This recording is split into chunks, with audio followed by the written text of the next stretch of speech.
how to write a benefit stack that attracts a large number of audience, as large of a number of audience as possible. And by attract, I mean converts as many people as possible. Okay. So let's get started. This is where you need to, guys, stick with me for a second before showing it to you guys in the software. You need to grasp this concept. Different people who are coming to your page for your product or service, they have different types, or I call them dimensions of need, different dimensions of need. Meaning, if I'm selling let's say I'm Geico and I'm an insurance company, some people come to me, probably the largest, for cost saving. Some people come in because they know that Geico's onboarding process is smooth, so they want no hassle. Some people come in because Geico is a brand name and they feel they can trust it, so they're trust seekers. Okay. Some people come in, for example, they know that Geico is really quick at responding to claims. Coming up with an example, I don't actually know if Geico is, but maybe that's the experience. Therefore, they're sticking with Geico for the experience that in their home, in their car insurance. Now they're using Geico for their boat insurance, as an example. Okay, so different people come to your page with various dimensions of need. Okay, so your customers are stratified, was what I call them. There are different strata of customers. Each stratum is it's a fancy word for a subgroup. I like to use that word. In fact, let me stop for a second and actually show you in the software, and it has dimensionalized the need. Okay. So is this the one that I had? Yeah. So I just put in description of MentorBox as one example. It's an online streaming service for book videos. Authors shoot short videos. So I put it relatively short. You should be a lot more comprehensive, but just put something short to see what the system can do.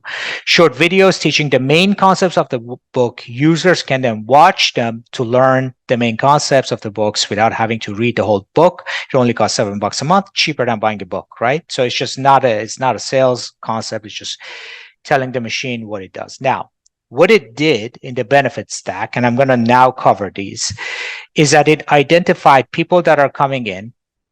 They come in for a variety of reasons. They might be what it called knowledge enhancers, okay? Time savers, budget optimizers, okay?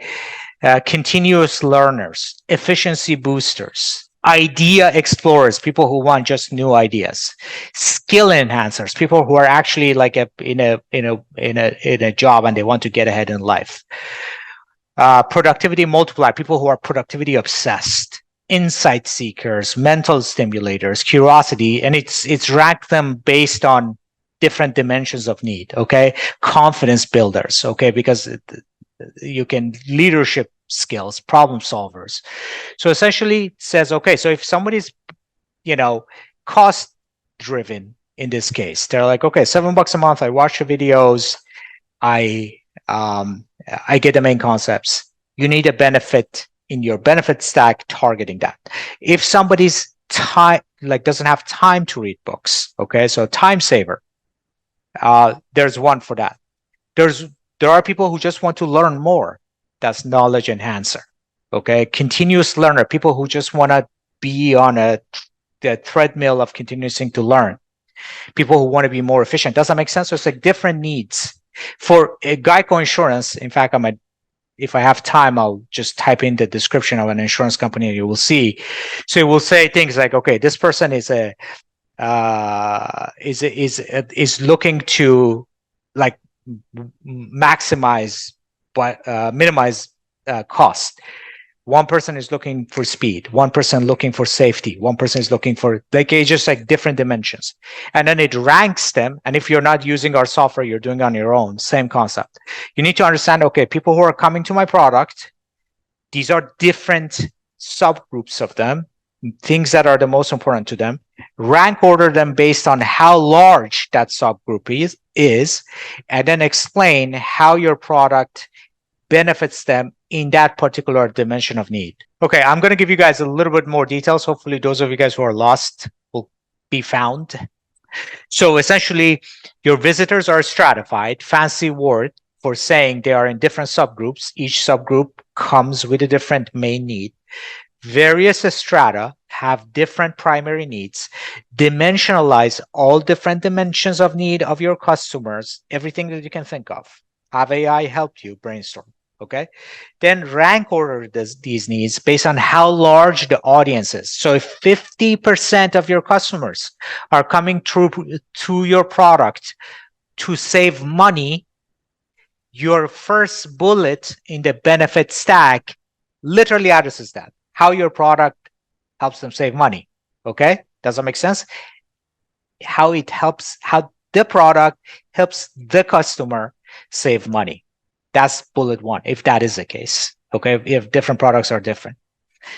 In a bullet list, show how your product can satisfy various dimensions of need. So once you have identified the need, you rank order them, then put a bullet in front of it. That's what actually essentially what the AI did. Benefit stack right here. Okay, knowledge enhancer, time saver, budget optimizer, continuous learner. It's like essentially said these are the most likely. If I didn't put busy professionals here. Maybe if we have time, I'll do it. And if I run it, most likely time saver will go number one. Okay, so something about, okay, you're busy. My customer base is busy. It's most likely that the first thing I got to tell them is this is going to save you time.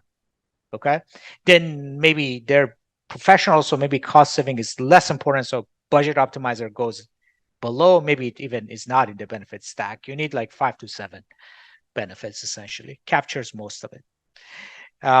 So I talked about that. Now, 4, what's the solution for each specific dimension of need that your product satisfies? Make that language persuasive, make it specific, and directly address that type of the customer. So the language of each benefit should be congruent with the type of customer that is reading that particular bullet point. Tips. Keep each benefit in the benefit stack around 15 words or less. Okay. You need, you don't want to go too long. You need 5 to 7 very different dimensions of need to your benefit stack. Why do you need multiple? Okay.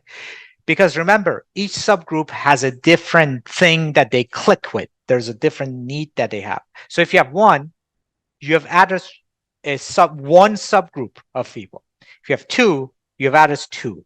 If you have 3, you have 3. So the more you have, the more subgroups in your target audience you're addressing. And there's obviously overlap. So you understand that concept. But if you also go like 500 benefit stack to capture every single thing, 1, your page becomes like insane. 2, you're not capturing that much on those tail ends, right? So let me think of an example for mentor boxes specifically. If somebody doesn't like physical books because it gives them paper cuts, okay? So I could have a benefit stack. I'm just making an extreme case. I could have a benefit stack. Mentor box is videos. Therefore, no more painful paper cuts. Okay. But how many people out of my customer audience I'm going to convince with that benefit? Probably either 0 or 1 out of millions. Okay. Therefore, you address a new subgroup, but it's like at the bottom of the stack. So you keep it at 5 or 7. Okay. Optional, start each benefit stack with a 2 to 3 phrase, like small thing. Save your money or save your wallet, keep your wallet fat, something like that. Phrase. Okay. Be as specific as you can. Address them directly by using you and yours.